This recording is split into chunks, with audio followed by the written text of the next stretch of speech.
cámaras para que puedan tener una mejor conectividad y escuchar el audio y el video de los disertantes de forma clara. Gracias.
Buenas tardes a todos los que acaban de ingresar.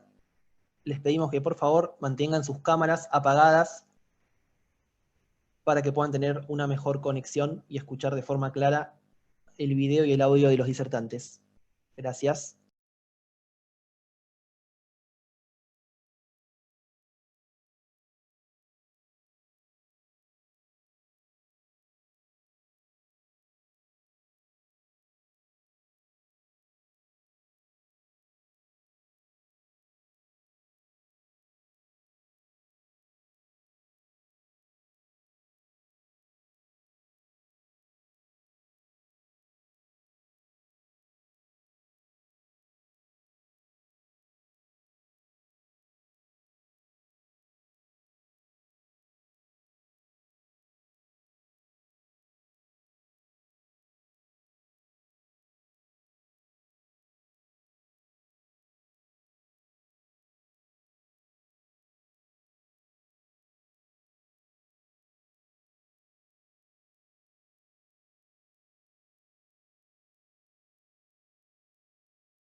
Bienvenidos a todos los que acaban de ingresar. En un minuto estamos empezando.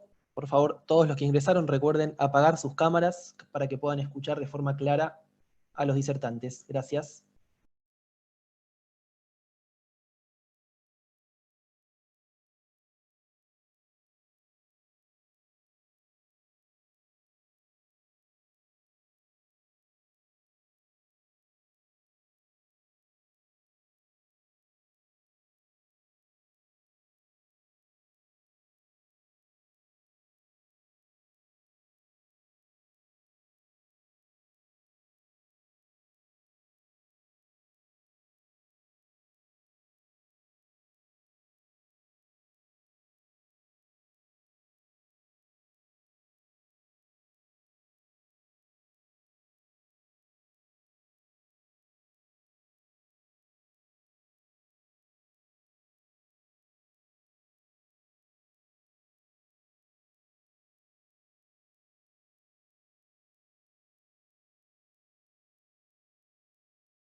Bueno, buenas tardes a todos. Desde Expensas Pagas le damos las bienvenidas a este espacio, a todos nuestros oyentes, a nuestro espacio denominados Gestión de Buenos Administradores, y en este momento vamos a estar comenzando el seminario que lo denominamos Administrar en Cuarentena.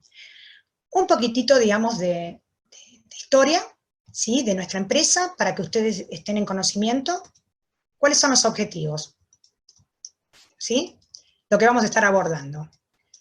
Tiene que ver con promover la actualización y la capacitación y desarrollo de las administraciones, digamos, atendiendo la actualidad versus el impacto que esto a nosotros nos ha, digamos, modificado los hábitos, medir también sus influencias. Vamos a estar tratando los aspectos legales, en esto también de la coyuntura actual que nos atraviesa, digamos, destacar las oportunidades que nos da este tipo de modalidades que hemos tenido que ir adaptando, y por sobre todo, fundamentar y llevar, digamos, a la práctica, enaltecer nuestra actividad, la del administrador, jerarquizar el rol de la administración. Para eso vamos a destacarles quiénes somos como plataforma de pagos. Muchos de ustedes nos conocen, somos una empresa, digamos, que ofrecemos a través de nuestra plataforma la variedad, digamos, de medios, a través de medios de recaudación, ya sea en medios en efectivos, medios vinculados a medios electrónicos, y lo que proponemos es interactuar como agentes de cambio, ¿sí?, dando la posibilidad, digamos, de ser facilitadores en lo que es la transformación digital. Necesitamos, digamos, de ustedes como para lograr esta sinergia, y que ustedes también esta herramienta que nosotros proveemos a diario les sea más sencilla.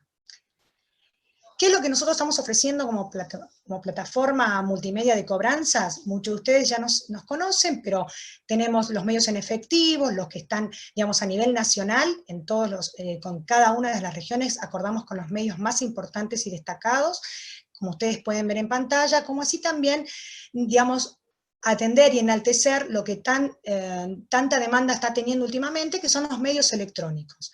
Nosotros contamos con nuestro propio portal de expensas, con los medios bancarizados a través de Banelco, Link, Tridi, que son transferencias identificadas propias de nuestra empresa. También contamos con lo que es billetera virtual, digamos, necesitadas y solicitadas por las administraciones como Mercado Pago, Plus Pago, Provincia Net, aquellas que se puedan pagar con tarjeta de débito. ¿Sí? Eso es técnicamente lo que nosotros ofrecemos diariamente a través de informes de recaudación. El administrador recibe todos los movimientos de una forma ya conciliada, sencilla e imputada, ¿sí?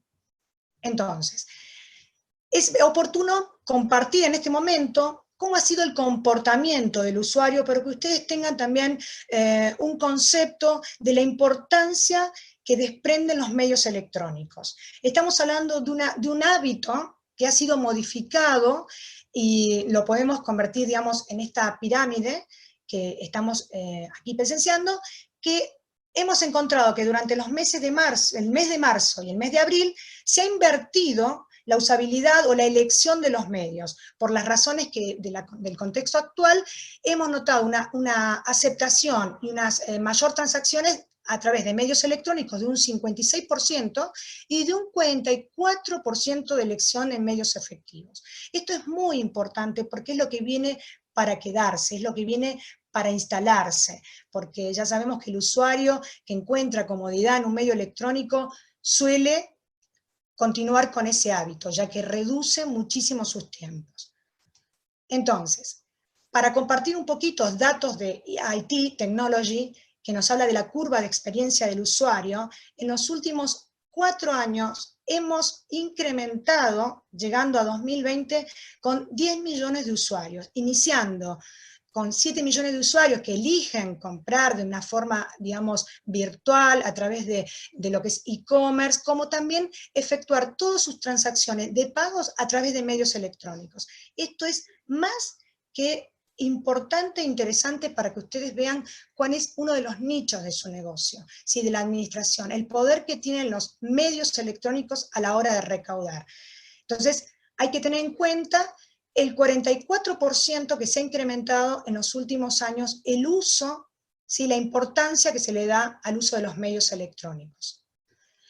¿Cuál es la tendencia? Justamente, la elección que tiene el usuario a la hora de los medios electrónicos favorablemente determina un factor de aumento sostenido de las cobranzas, esto le da mejor conectividad al usuario, tiene accesos a su historial de pagos, elimina de una forma también sustentable todo lo que tenga que ver con documentación, digamos, de forma física, en papel, le tiene recordatorios de vencimientos, lo organiza de una forma mucho más ágil. ¿Sí? Y el beneficio, por supuesto, que le da al usuario y a nosotros también, como administraciones, es la optimización del tiempo, la facilidad que el usuario encuentra en efectuar una transacción, la autonomía que le genera, mayor confianza, por supuesto, y hay digamos, un análisis acerca de esto que el usuario elige por confianza y percepción de seguridad en las transacciones por parte, digamos, de lo que ellos efectúan. ¿Sí? Ellos se sienten tranquilos a la hora de generar un pago a través de medios electrónicos. Por lo tanto, esto desprende en una conducta de usuarios más informados, exigentes, organizados, lo cual no podemos desatender. Ellos nos exigen este tipo, digamos, de experiencia para mejorar también su calidad de vida. Nos exige a nosotros innovar como administraciones, nos exige de estar, digamos, a la demanda, poder devolver la demanda de nuestro público. ¿Sí? ¿Cuál es el propósito? Yo como coordinadora responsable de productos de expensas pagas puedo entender, de acuerdo a los feedback que tengo permanentemente con los administradores, la importancia se centra en hacer una comunicación asertiva. Digamos, aquí tenemos una pequeña tarea como comunicadores en lograr que el usuario, el consorcista, el copropietario, realmente comprenda que cuenta con estos medios de pagos. Esto es la clave inicial para que el usuario o el consorcista pueda efectuar sus pagos, todas sus cancelaciones de expensas. Hay que analizar, por supuesto, las razones que tiene ese alcance, y se van a encontrar con sorpresas muy gratas, identificar, obviamente, los objetivos claros que ustedes tienen como administradores, para poder definir metas compartidas conjuntamente con los consorcistas, a eso le llamamos corresponsabilidad o propietaria, y de esa forma poder hacer una tarea de garantizar la complementariedad en conjunto. Digamos, que ellos sientan, tanto ustedes como administradores, como los usuarios, los propietarios, que hay un propósito en común, de mejorar todo lo que tenga que ver con la transparencia de sus recaudaciones. Esto es fundamental. Por eso, para poder iniciar y dar seguimiento a este seminario, voy a pasarles con los profesionales. A continuación voy a compartir con los profesionales que están convocados y que nos enaltecen con su presencia. Vamos a comenzar con el doctor Gerardo Rodríguez Araujo, ¿sí? Que es abogado, es miembro, digamos, de la Cámara, de la Cámara, permítanme decirlo bien, de los administradores de propiedad horizontal de Buenos Aires. También es docente universitario y damos el espacio para que él comience con su tema, que tiene que ver con las asambleas en tiempo de COVID-19, ¿sí? Situación del administrador. Bueno, muchas gracias, Sandra. Espero que estén escuchando bien y que me vean bien. Estamos por los nuevos canales, pero siempre tratando de colaborar y de acercar alguna clase de ayuda desde el punto de vista técnico, desde el punto de vista jurídico, sobre cuáles son las herramientas con las cuales hay que moverse en esta situación de emergencia. Creo que me están escuchando bien, de manera que prosigo. Muchas consultas ha habido últimamente, básicamente a partir del 20 de marzo, que se produjo la suspensión de la normalidad, por llamarlo así, es decir, que comenzó el ASPO, que comenzó el aislamiento social preventivo y obligatorio, sobre cuál era el funcionamiento, cuál era la alternativa que se seguía para las asambleas de propiedad horizontal. Lógicamente, todas las personas quedamos en una situación de aislamiento, lo que impidió la celebración de las reuniones de manera habitual, de manera tradicional. Esto planteó algunos problemas prácticos que ustedes lo están conociendo, lo están viendo de la mecánica diaria. Primero y principal, brindar una explicación de orden lógico, con alguna clase de sustento jurídico sobre por qué motivo no se pueden celebrar. Y esto lo menciono, aunque parece una verdad de perogrullo, pero en realidad hay consultas, sobre todo los hubo las primeras semanas, en relación a si había posibilidad de celebrarlas con la cantidad de presentes que hubiera, etc. Desde el punto de vista estrictamente jurídico, las asambleas han sido suspendidas por una razón de fuerza mayor o de caso fortuito. Es decir, desde el ángulo legal hay una imposibilidad material y a la vez hay una imposibilidad legal de celebrar la asamblea. No se trata acá de la voluntad de los propietarios ni se trata de la voluntad del administrador. Sencillamente hay un hecho con las características, repito, de caso fortuito o de fuerza mayor, que es un hecho impeditivo, extraño a las partes, externo, irresistible, inevitable, y que genera desde el punto de vista de las obligaciones o de los deberes que tiene el administrador, una imposibilidad de cumplimiento. De manera tal que desde el punto de vista estrictamente jurídico hay un amparo, hay una protección legal para la conducta del administrador que omite la convocatoria o estando convocada la asamblea, no la celebra, opta por dejarla sin efecto. Ahora, esto plantea evidentemente problemas de orden práctico. Estos problemas de orden práctico, contra lo que piensa la mayoría de los protagonistas en la propiedad horizontal, no alcanza solamente a los propietarios, sino que también lo hace al administrador y a otros factores que están jugando sobre la vida de la propiedad horizontal. En realidad, para que estas medidas de COVID, las que se impusieron a partir del dictado de los decretos del 297 y siguientes, que dejaron sin efecto la posibilidad de celebración de asambleas, tengan este carácter impeditivo, tienen que ser medidas generalizadas. Y como tales alcanzan a todos, no solamente a los propietarios. La primera cuestión de orden práctico que se suscita es el problema del mandato del administrador. Esto en varios planos. Yo diría básicamente en dos planos, que son los más relevantes, hay otros. Uno es en la relación administrador-propietarios y otro es con relación a terceros.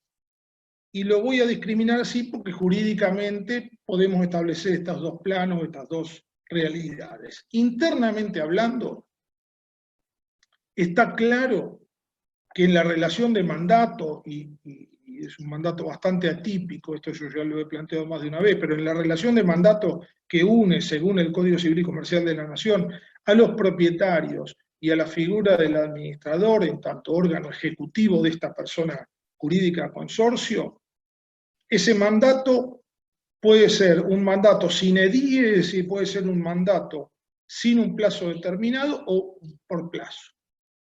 Está claro que si el mandato fuera con un plazo indeterminado o sin plazo, aquí no se presenta ningún problema, porque la imposibilidad de celebrar la asamblea no perjudica la existencia y la vigencia del mandato. Tampoco lo hace cuando el mandato está otorgado por la asamblea hasta la próxima asamblea o hasta la celebración de la próxima asamblea, porque en este segundo caso no hay ninguna alternativa que se considere vencido hasta tanto no se celebre la asamblea. Siempre repito, con telón de fondo, con el contexto en la imposibilidad de orden material de celebrarla. El problema es en aquellos supuestos en los cuales el mandato es a plazo y el plazo está vencido o vence dentro de la pandemia, vence dentro de estos plazos.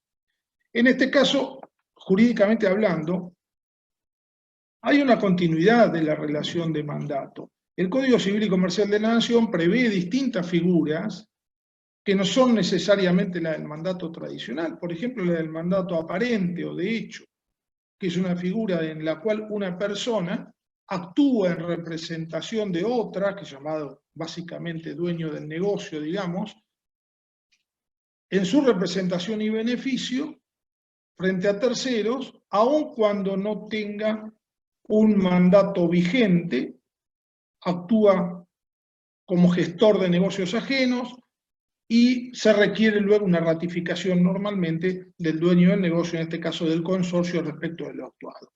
Esta idea de ratificación como conformidad, digamos, o de alguna manera como expresión de voluntad para que el administrador esté respaldado en el sentido de que lo que ha actuado, lo actuado por el mandante, por el consorcio, es una sugerencia que yo le transmito para que lo vuelquen como punto del orden del día en la próxima asamblea de la nueva normalidad, en la cual lógicamente lo primero que se va a plantear es la necesidad de ratificar aquellos actos cumplidos con mandato vencido, con un mandato agotado.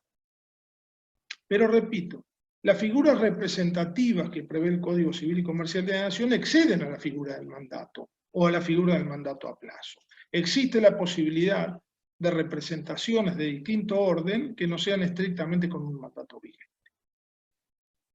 Por supuesto, la actitud de los representados, digamos, de los propietarios acá es importante, porque si tenemos un conjunto de propietarios que es aquiescente con la actividad del administrador, tenemos una suerte de ratificación tácita de lo que se está haciendo, o sea, de esta actividad.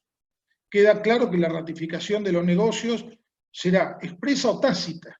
Entonces, si yo continúo pagando expensas y continúo comportándome respecto del administrador en condiciones normales, esa aquiescencia va a generar después la posibilidad de que el administrador entienda que los actos que así está desarrollando se han desarrollado regularmente.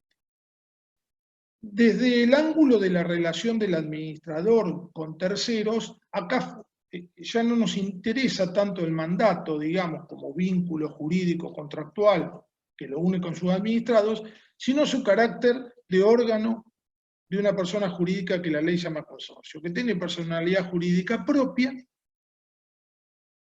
y donde según el propio código, el administrador es el representante legal del consorcio.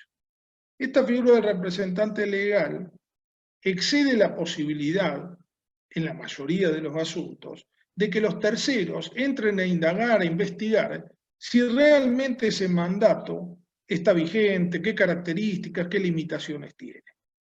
Es decir, en tanto el administrador se comporte dentro de la normalidad de las gestiones de los actos de administración, sin pretender disponer del activo, del patrimonio del consorcio, realizando solamente aquellas operaciones que son cotidianas, que son usuales en este tipo de actividad, ningún tercero podrá arrogarse la facultad de pedirle que acredite absolutamente nada, en tanto cuente con los instrumentos que demuestran que hasta el comienzo de la pandemia tenía un mandato de consorcio.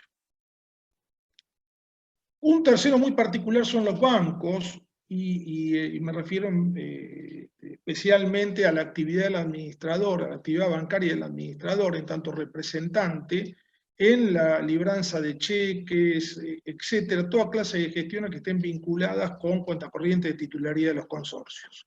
Los bancos han sido en los últimos años, por distintos motivos, bastante más celosos, sobre todo desde 2015 que sale el Código Civil y Comercial de Nación, bastante más celosos en lo que es la acreditación de la personería o de esa representación por parte del administrador.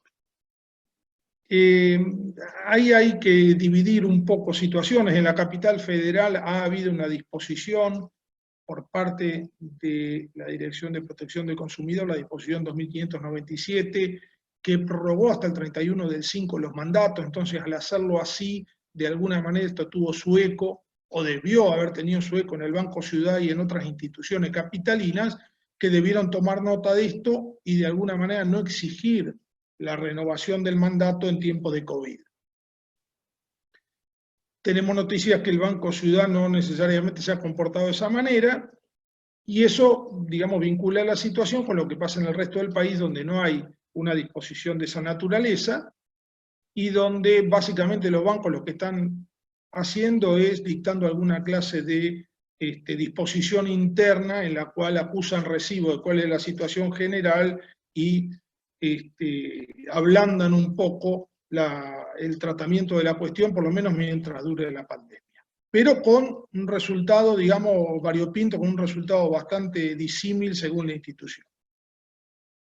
Otro tema bastante frecuente y que nos ha pasado y ha originado consultas es la actitud de algunos consejos de propietarios que, amparados en la facultad que les da la ley, el artículo 2064, inciso A, que dice en el código que cuando omite el administrador hacer la convocatoria, realizar la convocatoria de asamblea, supletoriamente tiene facultad de llevarla adelante el Consejo de Propietarios. Hemos recibido algunas consultas en las cuales el Consejo de Propietarios ha pretendido sobrepasar esta facultad de contralor que tiene y sustituir indebidamente al administrador, amparado en que no estaba convocando asamblea, cuando en realidad, repito, hay justificaciones, no solamente materiales, no solamente físicas, sino desde el punto de vista jurídico hay una justificación para no celebrar asambleas ni convocarlas, por lo menos hasta que cese la cuarentena. Y después vamos a ver en qué condiciones y con esta nueva normalidad se pueden celebrar.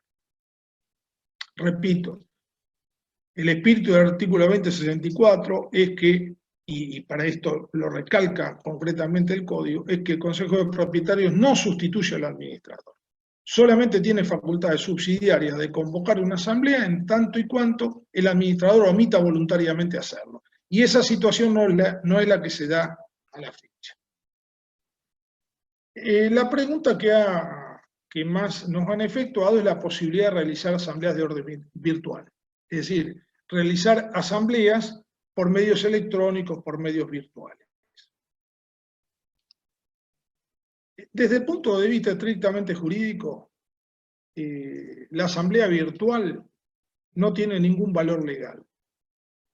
Esto lo digo a unas sabiendas de que algunos profesionales, algunos colegas están bregando por la posibilidad de asambleas virtuales en la propiedad horizontal. Yo quiero dividir las cosas como se tienen que hacer para actuar con responsabilidad, que es de lege data, de lege ferenda. Es decir, de qué es lo que dice la ley y cuál es la situación estrictamente jurídica a la fecha en esa materia, dividiéndola, discriminándola de mis deseos o lo que yo pienso que podría estar bien o lo que podría ser una legislación proyectada o proyectable en un futuro inmediato. Desde el punto de vista estrictamente legal, a la fecha, no es que no está prevista la realización de asambleas virtuales en la propiedad horizontal, no hay espacio para la asamblea virtual. El sistema de la propiedad horizontal en Argentina está organizado sobre un eje, que son normas que son de orden público, es decir, inderogables, indisponibles, que están previstas en un código de fondo, que es el Código Civil y Comercial de la Nación. Esto ocurre así porque las provincias, en los pactos originarios de la Constitución, delegaron algunas facultades que les eran propias en el gobierno central, entre ellas dictar los códigos de fondo, en especial el Código Civil y el Código Comercial, ahora en un solo cuerpo. Esto significa que la propiedad horizontal, como derecho real que es, y como sistema dentro de un derecho real, que es el de propiedad horizontal, tiene un tratamiento único y específico en el Código Civil y Comercial de la Nación. Es solo el Código el que deja espacio para que la autonomía de la voluntad, es decir, la decisión de los particulares, pueda jugar. ¿Qué espacios deja? Uno muy importante, que es indicar cuáles son las materias que debe reglar o que le delega, digamos, la autonomía de la voluntad para que las incorpore en algo que se llama reglamento de copropiedad de administración o reglamento de administración. Este reglamento no es un estatuto o convención cualquiera. Tiene fuerza legal, su contenido, a punto tal que, como bien dice el código, forma parte del título de propiedad. Es decir, cuando una persona adquiere, cuando decide adquirir una propiedad sometida a este régimen, lo hace conformando el título de la escritura pública y el reglamento que está predispuesto o que ya existe, si es que no es el primer adquirente. Esto quiere decir que estas normas no se pueden cambiar por voluntad de un puñado de personas, sino que hay un régimen de quórum y de mayorías, inclusive para modificar el reglamento. Ahora, pues bien, la ley lo que dice, sintéticamente, el artículo 2056 del Código Civil y Comercial, es que es el reglamento el que dispone la forma de la convocatoria y toda la cuestión vinculada con la celebración de las asambleas. No es la ley, es el reglamento por delegación de la ley. Por supuesto, el Código prevé algunas cuestiones y normas básicas, un piso. Por ejemplo, dice que en mayoría se requiere 2/3 del total de los copropietarios para modificar el mismo reglamento. ¿La ley deja espacio para la asamblea virtual? No. Y atención que el legislador del 2015 conocía de los medios electrónicos. De hecho, reguló algunas instituciones incorporando soluciones tecnológicas de último avance. Legisló, por ejemplo, sobre la firma digital del código, más allá de haber una ley especial. Y dispuso en qué condiciones se podía firmar digitalmente un instrumento, el artículo 288 del Código. Esto quiere decir que si el legislador hubiera querido incorporar medios de resolución o medios de decisión dentro de la propiedad horizontal que no fueran las asambleas, lo hubiera hecho. Ahora, ¿puede un reglamento prever la celebración de asambleas virtuales? Por supuesto que sí, absolutamente. Como sucede en materia societaria, donde hay estatutos de sociedades que han sido reformados en los últimos años para incorporar medios electrónicos de celebración de reuniones. Pero el Código Civil y Comercial exige que haya una asamblea es una reunión de personas, presencial, y que haya la posibilidad de deliberar, y que esa deliberación se produzca de manera simultánea, y que luego de esa deliberación haya una etapa de votación y luego haya una bajada, digamos, a un soporte que es el acta. Que todo esto, que cada una de estas fases de tipo constitutivo, de la celebración o desarrollo de la asamblea y de su instrumentación puedan tener su correlato virtual, yo lo comparto, me parece que es el futuro que viene, no tengo ninguna clase de duda que esto va a pasar, pero hoy, repito, siempre analizándolo desde el presente, hoy esa posibilidad no existe. O sea, existe, pero vamos hacia una decisión asamblearia absolutamente irregular por no ser asamblearia. Porque, repito, para la ley la asamblea es otra cosa.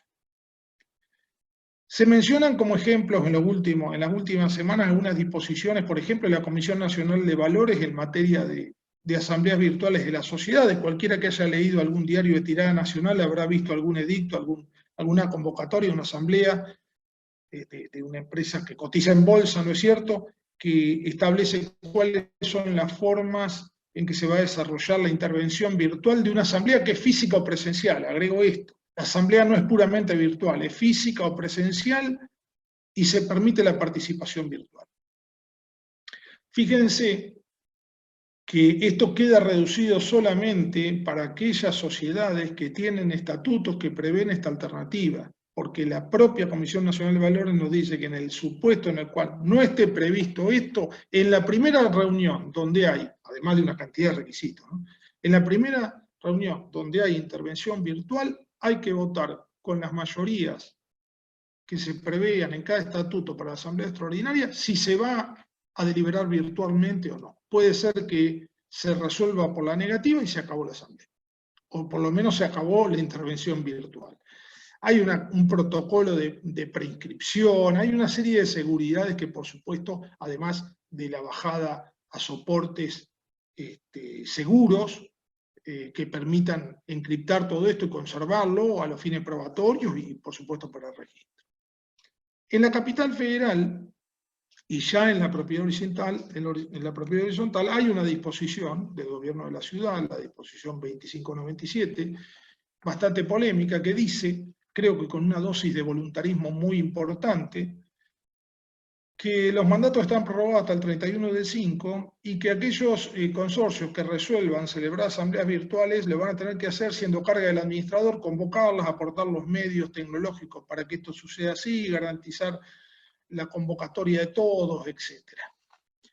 Pareciera que no es posible llevarlo a cabo, pareciera que no es posible llevarlo adelante, primero porque contradice estas normas que estamos mencionando, estas normas nacionales, que son las normas que organizan el régimen de la propiedad horizontal. Y segundo, porque hay una situación básica.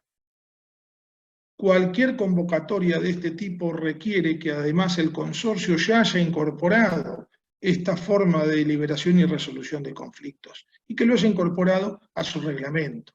Creo que es lo que viene, creo que es lo que va a terminar pasando en lo inmediato.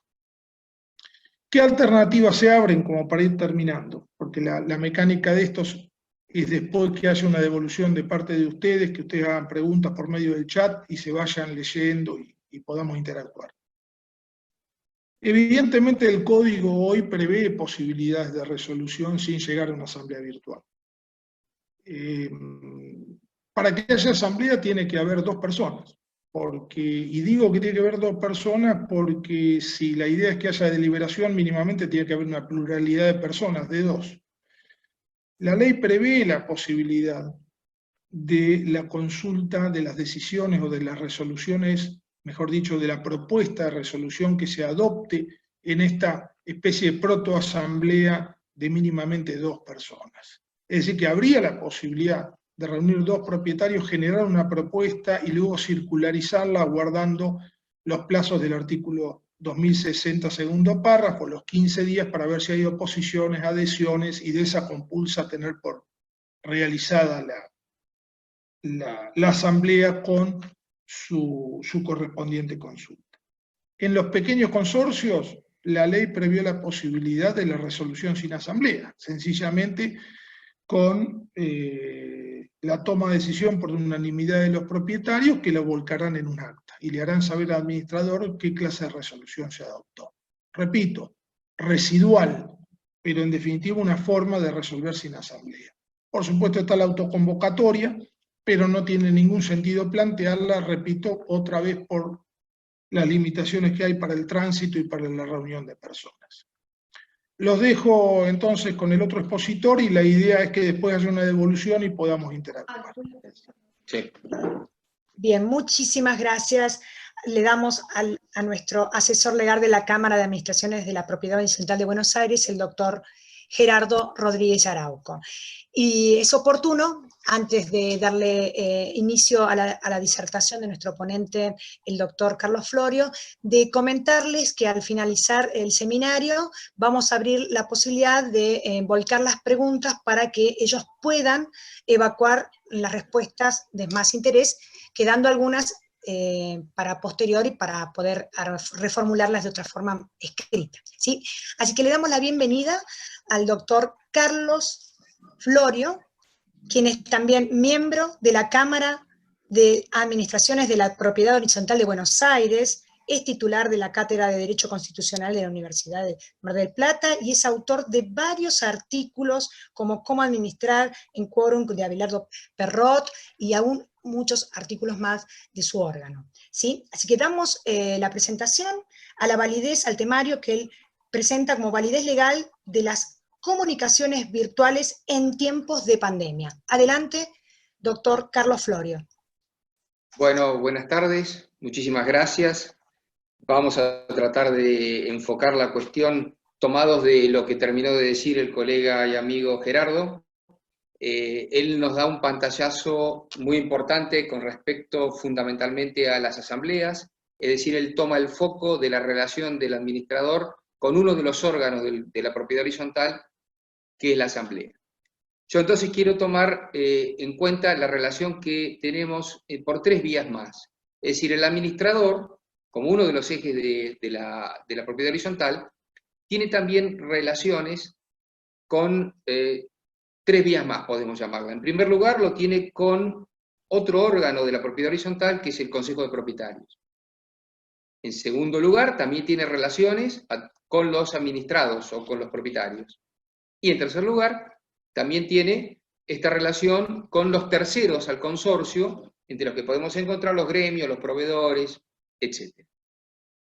Y lo que me interesa tratar de focalizar es, en estos tiempos en los cuales existe un aislamiento obligatorio, obviamente el ejercicio de la profesión del administrador continúa, su mandato y sus funciones continúan, sus obligaciones las tiene.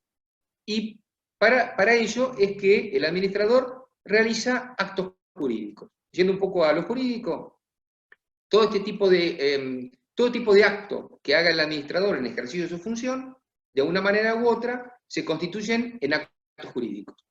El Código Civil y Comercial prevé la existencia de actos jurídicos. Ahora, hasta el momento, los actos jurídicos que realizaba el administrador eran en muchos casos presenciales, había notificaciones presenciales, firmas de contratos y convenios en forma presencial, real, fáctica, en soporte papel, que claramente hoy en día eso ha quedado absolutamente imposible de ser realizado. ¿Cuál es nuestra pregunta? ¿Cuál es la validez que tienen los actos que hace el administrador? Y fundamentalmente, desde el foco del administrador, ¿qué forma tiene el administrador de tener la certeza de que esos actos jurídicos que realice son válidos y que esos actos jurídicos que realice, él después, el día de mañana, ante una asamblea que tenga que rendir cuentas, ante un conflicto, tenga la forma de poder acreditarlos, de poder demostrarlos? Para eso acudimos al Código Civil y Comercial, y el Código Civil y Comercial, que está activo desde el año 2015, nos da unas pautas fundamentales. El Código, en primer lugar, nos habla que en los actos jurídicos existe una libertad de formas. Es decir, que la forma de realizar un acto jurídico, en principio, salvo que sea un acto muy formal y que está específicamente determinado como acto formal dentro del Código Civil y Comercial, a los restantes actos se aplica la libertad de formas. Y además, también el Código permite la libertad de forma probatoria del acto. Entonces, eso es lo que tenemos que focalizarnos para poder entonces saber qué actos puedo realizar, cómo y cómo los pruebo el día de mañana. Dentro de esta enumeración de actos, el administrador paga expensas, le paga a los empleados del consorcio, celebra contratos de seguros, renueva contratos de seguros, se ve obligado a hacer actos, de hacer contratos con gremios para reparaciones importantes, contratos de mucha suma de dinero, tiene que a veces celebrar contratos tales como renovar el alquiler de la pared medianera del edificio para una publicidad, o el cartel que se encuentra sobre el edificio. Y además tiene otros actos necesarios que el mismo Código Civil y Comercial le obliga. Por ejemplo, las comunicaciones de los reclamos judiciales o extrajudiciales a todos los consorcistas. Tiene también la obligación de comunicar cuando quiere inspeccionar un departamento, porque este departamento, esta unidad funcional, existe una instalación de un equipo de riesgo que debe ser verificado por él, un equipo de gas, etcétera, etcétera. Con lo cual, todos esos actos en la práctica los viene realizando. Y entonces lo que tenemos que tener muy claro es, ante la imposibilidad del soporte papel o de la notificación fehaciente, qué es lo que debemos tener en cuenta para que esto tenga plena validez, que no pueda ser cuestionado como inválido en el día de mañana, y que si alguien me lo viene como administrador, me lo viene a confrontar, yo tengo la prueba para poder acreditar. Dentro de estos actos jurídicos tenemos los contratos. Los contratos son un tipo de acto jurídico que, a diferencia de los restantes, requiere un mecanismo de propuesta y de aceptación. Es decir, hay actos jurídicos que son solo de comunicación, mientras que las contractuales yo debo proponer y, por supuesto, tiene que ser aceptada la propuesta del contrato por la contraparte, por el co-contratante. Antes era bastante simple, siempre los contratos que ya he nombrado se rubricaban por escrito, y de esa manera quedaban formalizados sin ninguna duda de la prueba del contrato y del contenido del contrato. Sin embargo, esto ya no es así, y además yo no tengo dudas de que todos estos nuevos sistemas que a la fuerza nos hemos visto obligados a utilizar o a implementar, porque como vamos a ver, muchos de esos ya estaban previstos por los códigos, por el Código Civil y Comercial y otras leyes para su aplicación. Esto seguramente no va a tener una regresión o un cambio cuando termine el aislamiento. Yo creo que va a quedar y además va a ser muy útil porque va a agilizar la actividad comercial, va a agilizar la actividad profesional del administrador, y de una manera u otra, los administradores que rápidamente lleguen a estos sistemas de sistemas digitales son quienes competitivamente van a quedar mejor parados luego que esto termine. Los contratos, el Código Civil y Comercial nos habla de 3 tipos de firmas. La firma hológrafa, que es la firma de puño y letra, sobre el papel, el soporte papel. Después nos habla de una llamada firma digital y de una llamada firma electrónica, al margen de que existe una ley de firma digital. ¿Qué es esto? La firma digital es un procedimiento establecido por la ley, a través del cual existe un órgano que registra las firmas, en forma digital, por supuesto, y que es quien va a certificar que la persona que utilice un mecanismo matemático y tecnológico para acreditar la firma es quien efectivamente la tiene. Mientras que la firma electrónica son aquellas restantes sistemas de vinculación matemática o electrónica que tengan un respaldo de un órgano que lo controla, pero que igualmente, de acuerdo a la ley, tiene valor. Entonces, sabiendo esto, es que a mí me interesa que tengamos muy en claro que existen, se aplican y se aplicarán con mucha más profusidad estos sistemas de actos jurídicos y de contratación. Vamos a ver un poco estas cuestiones prácticamente establecidas en forma práctica. A modo de ejemplo, yo les dije en primer lugar de que había una relación del administrador con el Consejo de Administración. El Consejo de Administración tiene, durante la vigencia del mandato del administrador, tiene ciertas funciones. Entre ellas, encontramos que una de las funciones que tiene el Consejo de Administración es la función consistente en autorizar el uso del fondo de reserva que tiene constituido el consorcio. Es decir, el administrador no puede hacer uso del mismo si no tiene la conformidad del Consejo de Propietarios. ¿Qué es lo que nos pasa con el Consejo de Propietarios? Hoy en día no tengo duda que en muchos consorcios se ha tenido que hacer uso de algunos fondos, de estos fondos reservados, en razón de que la situación económica, por la percepción de fondo, de la percepción de las expensas habituales, ha decaído.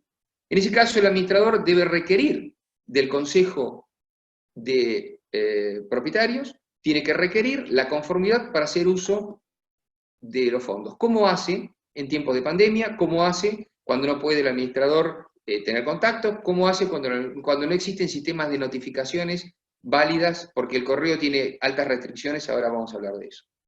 Bueno, en esos casos, yo no tengo duda de que sí, fácilmente, se puede instrumentar una forma de comunicación entre el administrador y el Consejo de Administración o Consejo de Propietarios, de forma tal de lograr la aprobación de eso. ¿Cuáles son estas formas? Bueno, existen en los últimos 2 o 3 meses, y ya con anterioridad, una suerte de fallos judiciales, la cual se ha incrementado en los últimos 30 a 60 días, en los cuales le está confiriendo validez a ciertos tipos de notificaciones que no son la notificación fehaciente de la cual habitualmente hablan los códigos o que habitualmente hablan los reglamentos de copropiedad. Es decir, se le está dando validez a otros medios de notificación digitales. ¿Cuáles son estos? Bueno, ya lo sabemos cuáles son. La notificación por las redes a través del sistema de WhatsApp, las notificaciones o conversaciones o reuniones que se realicen a través de los sistemas de teleconferencia informáticos, como puede ser la plataforma Zoom, esta que es la cual nosotros estamos accediendo en este momento, y también con alta incidencia de validez a las notificaciones y comunicaciones que se realizan por vía de mail. Los cuestionamientos que tienen estas notificaciones o comunicaciones pasan por un punto fundamental, que es, en primer lugar, la fehaciencia de quién remite, o quién es el usuario del WhatsApp, o quién es el usuario del mail, y en segundo lugar, que ese mail que yo he enviado, o la petición que yo he enviado, sea aceptada. Es decir, a mí no me alcanza enviar un mail pidiendo o notificando, si yo no tengo el report de que ese mail fue recibido y que ese mail fue efectivamente aceptado por el que lo recibió para legitimar el acto jurídico. Es decir, si yo soy administrador y yendo puntualmente al supuesto, y le quiero requerir al Consejo o a los miembros del Consejo que me den la conformidad para la utilización de los fondos que están reservados, que los necesito, si no, no puedo hacer uso de los fondos de reserva, no me alcanza con remitir un mail a los miembros del consejo, sino que requiero la aceptación por parte de ellos de que ese mail fue recibido. Es decir, requiero un mail y un mail de contestación.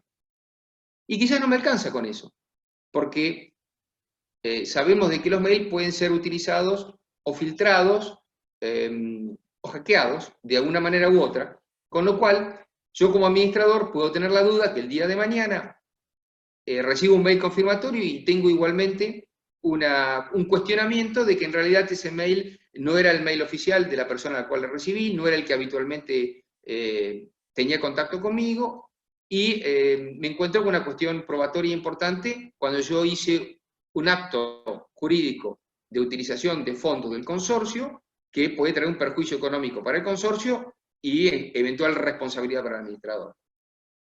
Así entonces, vemos que se están llevando a la práctica una serie de formas para poder subsanar esta cuestión, es decir, formas de validar la comunicación por vía electrónica. Si todas las personas tuviésemos una firma digital, incluido el administrador, bastará con una comunicación de ida y vuelta, una notificación de aceptación. ¿Por qué? Porque el órgano administrador de las firmas digitales nos va a dar la certeza de que las firmas corresponden a las personas. Pero en estos casos no tenemos, por supuesto, no todos tenemos las firmas digitales, solamente ciertos aspectos, bajo ciertas condiciones y ante ciertos organismos, pero no existe una organización propia que regule a la administración de forma tal de que les permita a los administradores tener una firma digital. Es por eso que se han ensayado una serie de formas, entre las cuales una de las más peculiares que he podido ver y que entiendo yo que al momento de acreditar la prueba será válida, es el denominado entrecruzamiento de información. Es decir, yo voy a utilizar un doble método para poder probar y certificar de que se me aprobó esta propuesta o este acto. El primero es el entrecruzamiento de, por ejemplo, los mails. La remisión de un mail con una petición y la aceptación por parte del receptor de ese mail expresamente dando constancia de que sí lo acepta.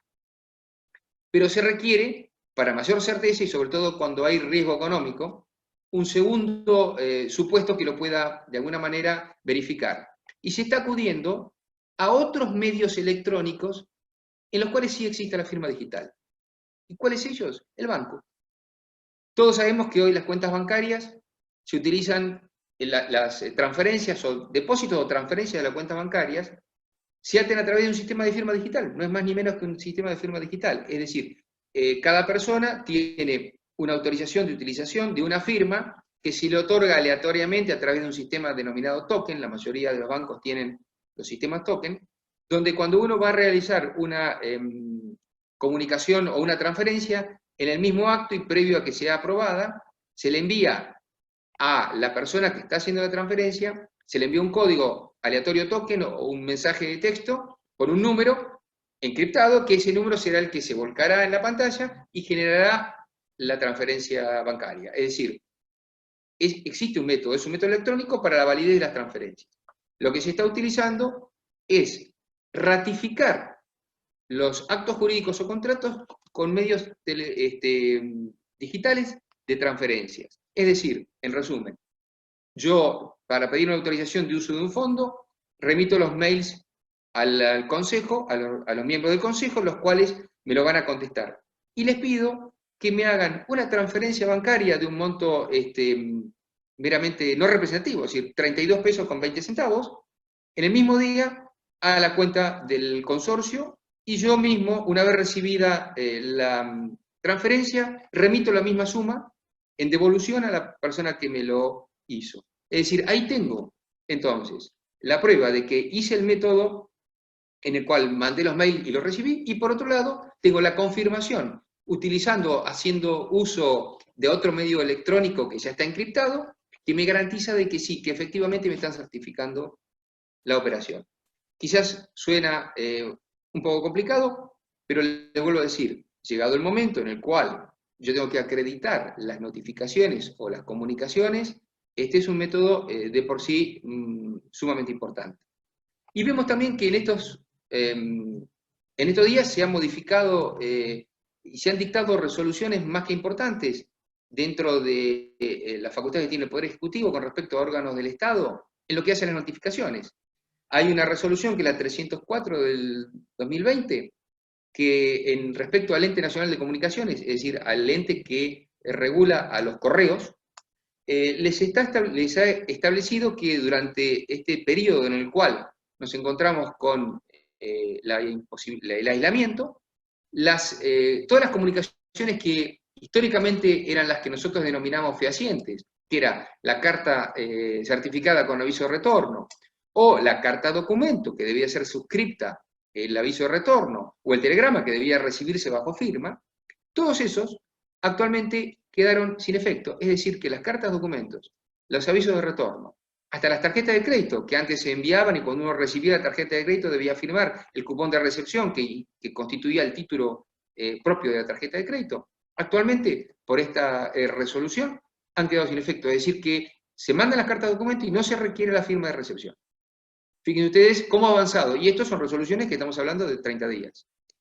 Es más, esta misma resolución que les hice referencia hace un detalle especial en la propiedad horizontal, donde admite que en el caso en el cual se le remita una comunicación que requiera firma, que ya no se hace más la firma, ni siquiera hace falta en la identificación de la persona propia de la unidad funcional en la cual vive, sino basta que se le pueda dejar al encargado o a la persona que haga sus funciones en el edificio. Fíjense ustedes la importancia y la celeridad con la cual las notificaciones van cambiando.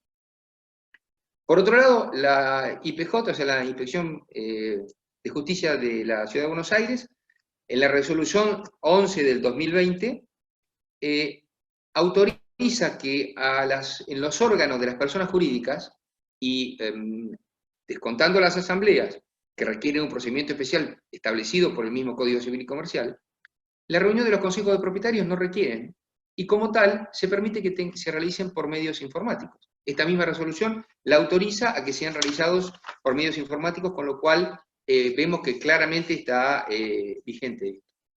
Para poder ir de alguna manera avanzando y terminando, ¿qué es lo que están surgiendo y qué es lo que está de alguna manera imponiéndose?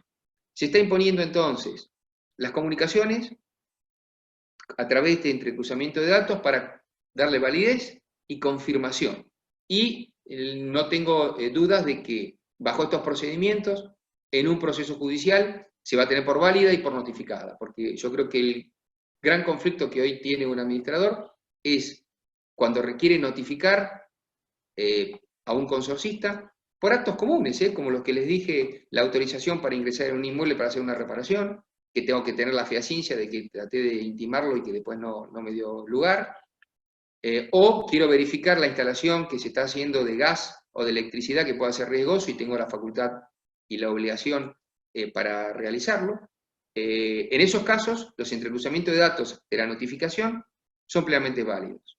También lo son el WhatsApp y el Zoom, desde ya previamente grabados y con clara identificación, es decir, en todos aquellos casos en los cuales se utilicen los medios de WhatsApp, los medios de mail o los medios de Zoom para notificar o para pedir autorizaciones o para obtener confirmaciones, es claro que se debe transcribir con claridad qué es lo que se está solicitando y que el receptor tiene que aceptarla con la misma claridad. Y si es posible, el receptor al aceptarla, que reitere qué es lo que está aceptando.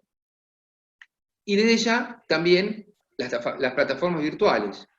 La ley 941 de la Ciudad Autónoma de Buenos Aires, que es la que establece la reglamentación de los administradores, del ejercicio de la profesión de administrador en dicha jurisdicción, en el artículo 23 en adelante, establece un sistema de plataforma virtual, al cual los administradores acceden. Es un sistema que está organizado desde el Estado, y si ustedes leen la ley, van a ver que inclusive establece la posibilidad de que la notificación del artículo 2060, segundo párrafo del Código Civil y Comercial, es decir, la comunicación de las decisiones tomadas en forma de propuesta por las asambleas, pueda comunicarse a los consorcistas ausentes a través de la plataforma virtual. Y que, por ser un sistema electrónico digital manejado por el Estado, se toman como válidas las comunicaciones que ahí se realicen. Para ir entonces de alguna manera terminando y dando paso a que tranquilamente puedan hacernos las consultas que consideren necesarias, me parece que una actitud proactiva de los administradores será, además de agudizar el ingenio y los esfuerzos de sus propias administraciones en dejar claramente probado, dejar las improntas de todos los actos jurídicos y sobre todo contratos que se están haciendo durante estos tiempos, también generar plataformas virtuales. Yo creo que si los administradores generaren plataformas virtuales en las cuales puedan elevar ahí las comunicaciones y a su vez en cada uno de los consorcios en los cuales están administrando, de alguna manera a través de las asambleas, admitan que la posibilidad de que una persona acceda a esa plataforma implica tomar conocimiento, notificarse en términos jurídicos, tomar conocimiento de ciertas resoluciones, entiendo que a futuro, sin lugar a dudas, van a ser válidas. Lo que nos enseña esta pandemia es, primero, de que muchas veces el derecho va atrás de los hechos. ¿Y quiénes son los que tienen que adecuar los hechos al derecho? Van a ser los jueces. ¿Y qué es lo que están haciendo? En segundo lugar, también nos enseña de que existe claramente una, llamémosle, flexibilización a aquellos términos históricos de comunicación fehaciente, notificación fehaciente y actos formales, y que todos los medios digitales, hoy en día vigentes, previstos por la ley, no hacen más que darnos el soporte jurídico para que estos actos sean válidos. Así que bueno, les agradezco a todos y los dejo en manos ahora del administrador para que nos puedan facilitar las preguntas. Bueno, muchísimas gracias. Muchísimas gracias. Vamos a dar espacio a la consulta, una de las consultas que recibimos, ¿sí? De las administraciones, en este caso, para nuestro ponente, el doctor Gerardo Rodríguez Arauco, ¿sí? Voy a compartir una de las tantas consultas, hemos recibido, la verdad, que muchísimas, no vamos a poder dar respuestas a todos, pero de una forma prolija, nosotros nos comprometemos a responder personalmente cada una de las consultas, también filtrando aquellas que estén, digamos, se encuentren de una forma, sean reiterativas, eliminando esas que vemos que hay un cierto patrón en común de consulta, ¿no? Así que bueno, consulto al doctor Gerardo Rodríguez Arauco, va la primera consulta para él. Una es, ¿qué ocurre con los consorcios que quedaron sin administrador antes del aislamiento y hoy quieren designar uno porque tienen, por ejemplo, personal y no pueden liquidar sueldo o abonar cargas sociales? ¿Sí? Y si me permite, doctor, también quisiera sumar la segunda consulta para que, digamos, el oyente pueda, digamos, advertir, es, nos consultan si un administrador renunció y además terminaba su mandato, digamos, en el mes de mayo, el 19 de mayo, y no pudo hacer un traspaso ni asamblea correspondiente, ese administrador quiere hacer un trabajo de impermeabilización de un costo importante de unos 150.000 pesos, si lo podría hacer. Volvemos a la primera pregunta, no sé si la recuerdo, la puedo... No, la recuerdo. Okay. Las preguntas que de pronto no se puedan responder, podemos quedar por un canal. Sí. Les brindo un mail que es rarauco@estudioarauco.com.ar o por medio de expensas pagas. A las preguntas. A la primera, nosotros dijimos que subsidiariamente al administrador puede actuar como tal, debiendo convocar una asamblea, haciéndolo dentro del plazo de 30 días el Consejo de Propietarios. Es decir, justamente lo que la ley no quiere son las acefalías, porque no hay persona jurídica que pueda prescindir de un representante legal. Entonces, en definitiva, en carácter supletorio puede actuar el Consejo de Propietarios. Supongamos que ese consejo no existe o no está constituido.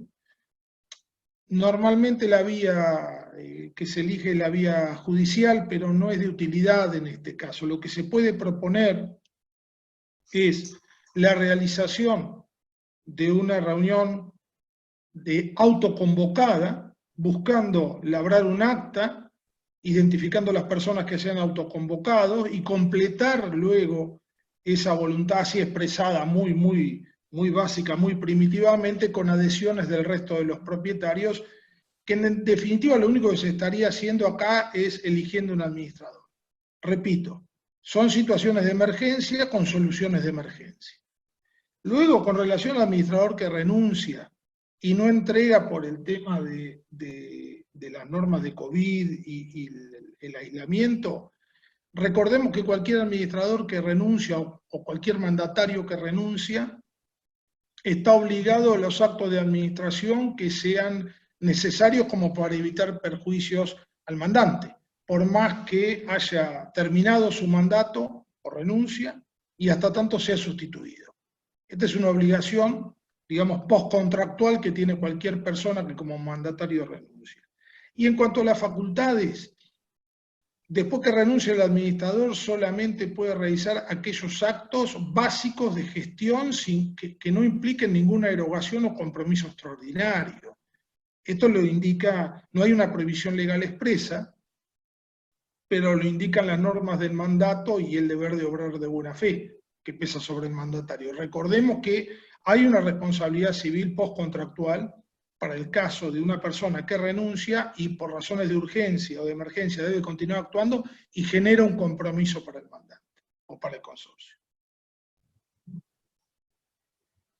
Quedo a disposición si hay más. Bueno, muy bien. Tendríamos una sola, para abreviar, digamos, y no hacerlo ocupar más los tiempos, digamos, sabemos que, digamos, en estos tiempos es muy valorable la asistencia y la atención que nos han brindado. Quisiera cerrar con una consulta también para el doctor Gerardo Rodríguez Arauco. En este caso, digamos, ¿qué alternativas existen para los casos de imposibilidad de reunirse en asamblea? Esa es una de las preguntas más frecuentes que estamos recibiendo.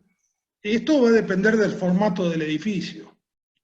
Si estamos en un edificio de la capital federal, de 4 pisos, con 16 departamentos, y yo les diría que la autoconvocatoria, si es que existe la posibilidad de reunirse dentro del edificio, y si la norma de aislamiento, porque son grupos de riesgo, o porque no se desea un nivel de exposición de esa naturaleza, lo impiden, me queda la posibilidad a mí de generar, repito, una convocatoria, una pluralidad mínima de propietarios, 2, y después salir a generar adhesiones o a esperar oposiciones en la consulta del 2060, del artículo 2060.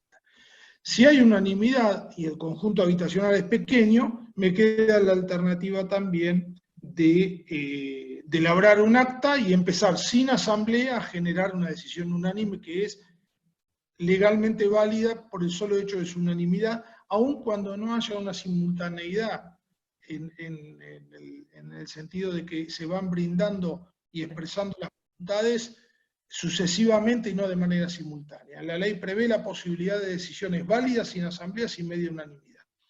Y por último, una propuesta, digamos, que uno puede plantear como un mix para tratar de no generar, repito, una decisión que después sea cuestionable, porque acá lo que está en juego es el rol del administrador que asesora algo, fomenta algo, permite algo que después es cuestionado por nulo.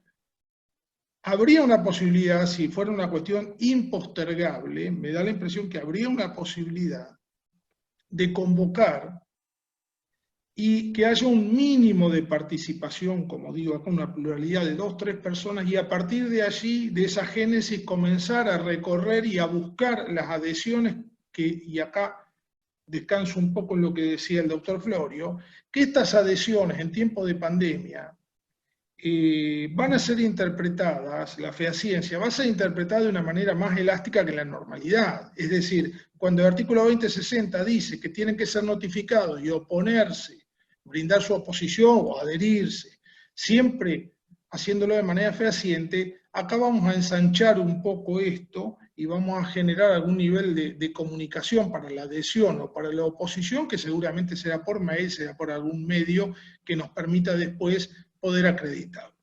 Dos cosas que quiero no dejar pasar y como colofón de esto, ¿no? Primero, el libro de propietarios y todos estos instrumentos que prevé el Código Civil y Comercial, utilizarlos para consignar así también los mails, es decir, los correos electrónicos, las casillas electrónicas de las personas, de manera tal que ellos mismos nos brinden a nosotros algún nivel de fehaciencia si un día hay que comunicarles algo por esa vía. Y segundo tema, me parece que la virtualidad llega para quedarse, entonces, a menos de que yo pueda concluir y les pueda sugerir a los administradores que no se presten a asambleas virtuales que son irregulares, inmediatamente hay que ponerse a trabajar en la modificación de los reglamentos para incorporar las asambleas virtuales y estos canales de diálogo. Fíjense ustedes, este encuentro es la prueba de cómo los administradores avanzaron en materia de cobranza, de medios de pago, sobre las plataformas que brinda la empresa, y sin embargo estamos todavía en la edad de piedra, digamos, pese a que el código tiene solamente 5 años en materia de celebración de actos virtuales. Entonces, mirá, hacer un protocolo bastante simple y seguro para incorporar al orden del día y modificar el reglamento. Reglamento que se podrá modificar, repito, otra vez con la consulta, que es una gran cosa, aun cuando no está el quórum y las mayorías, se lo incorporará como una propuesta y será la consulta. Gracias. Muchas gracias, doctor Rodríguez Arauco. Bueno, ahora vamos a darle espacio a nuestro ponente, el doctor Carlos Florio, y vamos a iniciar con la consulta también. Digamos, hay una singularidad en la propuesta, digamos, de los que nos hacen los asistentes, es una de ellas. ¿Cómo considerar que el administrador pueda celebrar, digamos, un contrato si no hay posibilidad de hacerlo de forma presencial? Un poquitito, digamos, mencionando lo que dijo también el doctor Rodríguez Arauco. Después, la siguiente consulta es, ¿celebrada la asamblea online es válida mediante acta volante, circulada bajo puerta de cada departamento, para que firmen los presentes, y hacen llegar al administrador para su firma y publicada subiendo a la plataforma online y remita por mail? Digamos, esta sería otra de las cuestiones, ¿sí? Y otro de los asistentes nos consulta si no hay consejo de propietario, ¿quién resuelve las contingencias de extrema urgencia? Adelante. Bueno, perfecto. Voy a tratar de responder las 3 preguntas. La primera, ¿cómo un administrador puede celebrar un contrato en estas circunstancias en las cuales existe imposibilidad de celebrarlo y firmarlo en forma presencial? Bueno, yo creo que la forma es válida, les vuelvo a repetir. El Código Civil y Comercial, cuando habla de la forma de los contratos, establece como principio el principio de la libertad de formas. Con lo cual yo lo que tengo que simplemente hacer es probarlo, el contenido y la firma. Nada más, no tengo que probar otra cosa. Salvo que sea un contrato formal, pero los administradores no celebran aquellos contratos que requieren una formalidad especial, como una escritura pública de una compraventa. Con lo cual, yo entiendo que la remisión del texto de un contrato entre las partes, no como archivo adjunto dentro del mail, sino dentro del cuerpo del mail, porque el cuerpo del mail es mucho más acreditable que el archivo adjunto, transcribir en el cuerpo del mail el contrato, que se remita por ambas partes en forma cruzada, como aceptación plena del contenido del contrato, y además, le vuelvo a decir, le agregaría para una validez y prueba superior este otro mecanismo al cual yo hice referencia, por ejemplo, de hacer un depósito en forma de pago o principio de ejecución preestablecido por un valor determinado que va a figurar, es decir, en el mismo contrato se puede consignar que tomará validez una vez efectuado un depósito de una suma de dinero que sugiero yo que sea un número, que no sea un número habitual, no sean 2.000 pesos o 20.000, sino que sea un número con decimales que no dé lugar a dudas de que ese es el número que se depositó cruzadamente entre las dos cuentas respectivas del administrador y de aquella persona con la cual se hace el contrato. Para mí con eso lo tengo formalizado, lo tengo en medio digital porque la ley me lo permite, y lo tengo probado ¿a través de quién? A través de un tercero que me está certificando, o estoy utilizando la certificación de un tercero, el banco, de que el que pagó es el de la firma. De esa manera lo puedo hacer. Igual no nos olvidemos que el Código Civil y Comercial también establece que el principio de ejecución del contrato es válido como prueba. Es decir, si yo hablo por teléfono con una persona a la cual la contrato en forma urgente para hacer un trabajo de arquitectura dentro del edificio y la persona va y lo cumple, no tengo dudas de que ese principio de ejecución lo acreditó. Lo que no tengo acreditado es el contenido y el costo, ¿no? Que es importante. A eso es a la primera pregunta. La segunda pregunta que me hicieron es qué es lo que pasa con las asambleas online. Bueno, yo acá de alguna manera tengo que adherir a lo que dijo el doctor Rodríguez Arauco. Yo sí entiendo de que la asamblea es un órgano del consorcio que es bastante rígido en su formación, razón por la cual para que la asamblea tenga valor tiene que ser hasta hoy en día, por lo menos, quizás no con tanta, no tengo tanta certeza como la que tiene el doctor Rodríguez Arauco de la invalidez de la asamblea que pueda realizarse por otros medios que no sean los presenciales. Yo en ese caso tengo mis reparos, pero de todas maneras, desde ya admito de que es un acto, la constitución de la asamblea, es un acto formal que es muy probable que estemos necesitando la presencialidad. De no ser así, no haría falta tampoco la suscripción de un acta volante de una asamblea virtual. Es decir, o tiene valor como asamblea virtual, o no lo tiene, como sostiene el doctor Luis Arauco, pero no le va a conceder un valor posterior, una ratificación por escrito. Y con respecto a la última pregunta, me preguntan qué pasa si no hay consejo de propietarios, quién resuelve las contingencias, ¿no? O las urgencias. Bueno, en ese caso, el consejo de propietarios no sustituye al administrador en su función, con lo cual las funciones son del administrador.